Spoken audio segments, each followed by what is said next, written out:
Assalamualaikum warahmatullahi wabarakatuh. Saya Irawan dari kelompok 4. Baik, di sini saya akan menjelaskan materi presentasi arsitektur komputer, Reduced Instruction Set Architecture, atau bisa disingkat dengan RISA. Nah, apa sih itu RISA? Nah, di sini kita akan memasuki pendahuluan dulu ya. Nah, RISC itu bisa disebut juga dengan RISA. Nah, RISC adalah dasar dari konsep arsitektur yang menggunakan set instruksi sederhana dan efisien.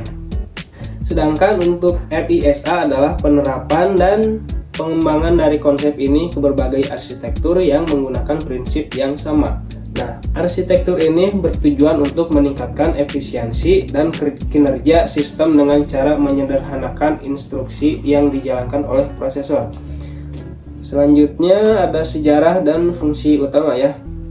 Nah, RISA ini dikembangkan pada akhir 1970-an dan pada awal 1980-an lah. Berikut fungsinya utama adalah menyederhanakan desain prosesor untuk meningkatkan kinerja dan efisiensi. Nah, untuk karakteristik pertama ini ada instruksi sederhana dan terbatas. Instruksi yang lebih sedikit dan lebih sederhana dibandingkan dengan CISC. Terus setiap instruksi biasanya dieksekusi dalam satu siklus clock. Untuk karakteristik kedua kita ada pemakaian register yang banyak. Terus ada pipeline efisien. Nah, ini itu desain yang mendukung pipeline yang lebih efisien ya, memungkinkan eksekusi instruksi yang lebih cepat. Terus ada yang terakhir nih, fixed length instruction. Nah, ini itu instruksi dengan panjang tetap, memudahkan decoding dan eksekusi instruksi. Nah, baik, itu saja yang bisa dijelaskan oleh Irawan ya. Selanjutnya akan dijelaskan oleh Babang Wildan. Halo guys, perkenalkan, nama saya Wildan Ramadan. Saya berasal dari kelas Teknologi Komputer 23A. Di sini saya akan melanjutkan materi yang sudah dijelaskan oleh teman saya yang bernama Irawan tadi, dengan submateri yang berjudul RISA. Kelebihan dari RISA yaitu desainnya itu sederhana ya guys ya. Jadi instruksi yang lebih sedikit dan sederhana memudahkan desain dan implementasi prosesor. Nah, yang kedua kelebihannya yaitu kinerjanya lebih tinggi.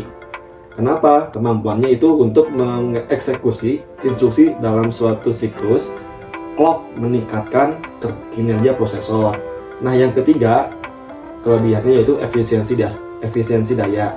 Instruksi yang sederhana dan optimalisasi pipeline mengurangi konsumsi daya, ideal untuk perangkat mobile atau embedded system. Tuh. Nah, itu untuk kelebihannya, dan untuk kekurangannya yaitu sedikit ya guys ya, cuma ada dua, yaitu kebutuhan memorinya lebih besar karena setiap instruksi sederhana lebih banyak instruksi mungkin diperlukan untuk menyelesaikan tugas yang kompleks yang dapat meningkatkan penggunaan memori yang begitu besar juga. Nah, yang kedua itu kurang efisien untuk instruksi kompleks karena aplikasi yang memerlukan instruksi itu sangat kompleks, mungkin kurang efisien pada arsitektur RISA yang dibandingkan dengan arsitektur CISC. Nah, itu guys kelebihan dan kekurangannya. Semoga kalian bisa paham ya. Di sini ada 3 implementasinya. Yang pertama itu ada MIPS atau microprocessor without interlock di pipeline stage. Nah, sejarahnya itu dikembangkan pada awal tahun 1980-an oleh John Hennessy di Stanford University. Nah, ini juga banyak digunakan dalam perangkat pendidikan dan riset karena arsitekturnya itu sederhana dan mudah dipahami. Nah, yang kedua implementasinya yaitu ada ARM atau disebut dengan Advanced RISC Machine.